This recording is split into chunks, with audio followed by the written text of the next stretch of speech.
Hello അസ്സലാമലൈക്കും hi friends welcome back to my channel. ഇന്ന് തയ്യാറാക്കാൻ പോകുന്ന ഒരു ടേസ്റ്റിയായ ബട്ടർ ഗാർലിക് ചിക്കൻ്റെ റെസിപ്പിയാണ്.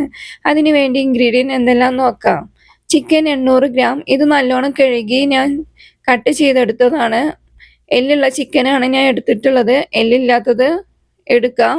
ഇനി അതിലോട്ട് 3/4 ടീസ്പൂൺ കുരുമുളക് പൊടി, 1 ടീസ്പൂൺ കോൺഫ്ലവർ, ഇഞ്ചി വെളുത്തുള്ളി പേസ്റ്റ് 1 ടീസ്പൂൺ, ആവശ്യത്തിന് വേണ്ട ഉപ്പൂടെ ചേർത്തി നല്ലപോലെ ഒന്ന് കുഴച്ചെടുക്കാം. ഇനി അതിലോട്ട് 1 ടീസ്പൂൺ കൂടെ കോൺഫ്ലവർ ചേർത്തി കൊടുക്കാം. അപ്പോൾ ചിക്കനിലെല്ലാം കോട്ടിങ് നല്ലപോലെ പിടിക്കും. ഇനി ഒരു 15-20 മിനിറ്റ് റെസ്റ്റ് ചെയ്യാൻ വെക്കാം. അതിനുശേഷം ഒരു പാൻ ചൂടായതിനു ശേഷം അതിലോട്ട് 4 ടേബിൾ സ്പൂൺ വെളിച്ചെണ്ണ ഒഴിച്ചു കൊടുത്ത് ചിക്കനെല്ലാം ലോ ഫ്ലെയിമിൽ ഇട്ടിട്ട് വേണം ഒന്ന് ഫ്രൈ ചെയ്തിട്ട് എടുക്കാം.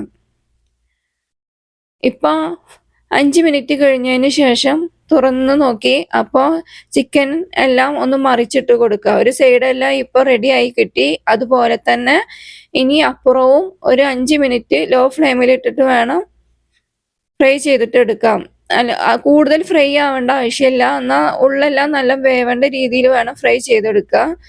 ചിക്കൻ പിന്നെ കുക്ക് ചെയ്യണ ആവശ്യം പിന്നെ വരില്ല. അത് കാരണം ഫ്രൈ ചെയ്തെടുക്കുമ്പോൾ ശ്രദ്ധിച്ച് ഫ്രൈ ചെയ്തെടുക്കണം. ഇനിയെല്ലാം അത് കോരി മാറ്റാം. ഒരു ബൗളിലോട്ട് മാറ്റി ഞാൻ ചിക്കൻ ഫ്രൈ ചെയ്ത് വെച്ച സെയിം പാത്രത്തിലോട്ട് തന്നെ ബട്ടർ ഇട്ട് കൊടുക്കണത്.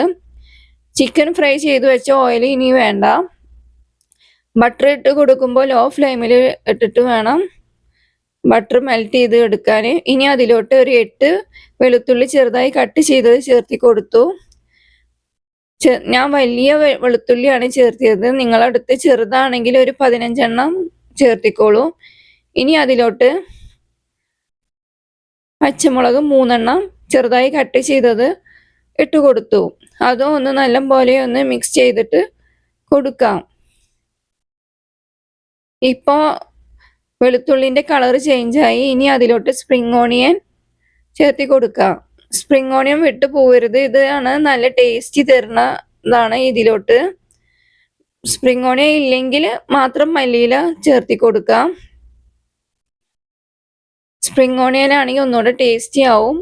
ഇനി അതിലോട്ട് 2 ടീസ്പൂൺ സോയാ സോസ് ചേർത്തി ഒന്ന് മിക്സ് ചെയ്യാം. 1 ടീസ്പൂൺ റെഡ് ചില്ലി സോസ്. ഇത് ഓപ്ഷനിലാണ്, അല്ലാത്തവർക്ക് ഇത് സ്കിപ്പ് ചെയ്യാം. അതും നല്ലപോലെ ഒന്ന് ലോ ഫ്ലെയിമിൽ ഇട്ടിട്ട് വേണം മിക്സ് ചെയ്യാൻ. ഇനി ഒരു ബൗളിലോട്ട് 2 ടീസ്പൂൺ കോൺഫ്ലവർ, ഇതൊന്ന് നല്ലപോലെ ഒന്ന് വെള്ളം ഒഴിച്ചിട്ട് കലക്കിയെടുക്കാം. കലക്കിയെടുത്തതിന് ശേഷം അതും അതിലോട്ട് ഇട്ട് മിക്സ് ചെയ്തിട്ട് എടുക്കാം. ഹൈ ഫ്ലെയിമിൽ വെക്കരുത്, ലോ ഫ്ലെയിമിൽ തന്നെ വെക്കണം. വീണ്ടും വീണ്ടും ഞാൻ പറയുന്നുണ്ട്. അത് കോൺഫ്ലവർ നല്ലപോലെ കട്ട പിടിച്ച് വരും. ഇപ്പോൾ കളർ ചേഞ്ചായി. ഈ ടൈമിൽ ഉപ്പുണ്ടോ എന്ന് ഒന്ന് ടെസ്റ്റ് ചെയ്യണം. സോയ സോസ് ഒഴിച്ച കാരണം കൂടുതൽ ഉപ്പിൻ്റെ ആവശ്യം വരില്ല. എന്നാലും ജസ്റ്റ് ഒന്ന് ടെസ്റ്റ് ചെയ്തിട്ട് ഇല്ലെങ്കിൽ മാത്രം ഇട്ട് കൊടുത്താൽ മതി. ഇനി അതിലോട്ട് ഫ്രൈ ചെയ്ത് വെച്ച ചിക്കൻ ഇട്ട് കൊടുക്കുക. 1/2 ടീസ്പൂൺ കുരുമുളക് പൊടി. കൂടുതൽ എരിവ് വേണവർക്ക് 3/4 ടീസ്പൂണും ചേർക്കാം. 1/2 മുറി ചെറുനാരങ്ങ നീരൂടെ ഒഴിച്ച് നല്ലപോലെ ഒന്ന് മിക്സ് ചെയ്തിട്ട് എടുക്കാം. എല്ലായിടത്തും അതിൻ്റെ മസാല പിടിക്കേണ്ട രീതിയിൽ വേണം മിക്സ് ചെയ്യാൻ. ഇനി കുറച്ച് മല്ലിയില, കുറച്ച് സ്പ്രിംഗ് ഓണിയനൂടെ ഇട്ട് ഒന്നുകൂടെ ഒന്ന് മിക്സ് ചെയ്തിട്ട് എടുക്കാം. അപ്പോൾ എല്ലായിടത്തും മസാല എല്ലാം പിടിച്ചിട്ട് റെഡി ആയിട്ട് കിട്ടി. ഇപ്പോൾ നമ്മുടെ ബട്ടർ ഗാർലിക് ചിക്കൻ ഇവിടെ റെഡിയായി വന്നു. ഇനി ചൂടോട് കൂടി നമുക്ക് കഴിക്കാൻ എടുക്കാം. ഈ വീഡിയോ ഇഷ്ടപ്പെട്ടാൽ like and share, subscribe. Thank you for watching.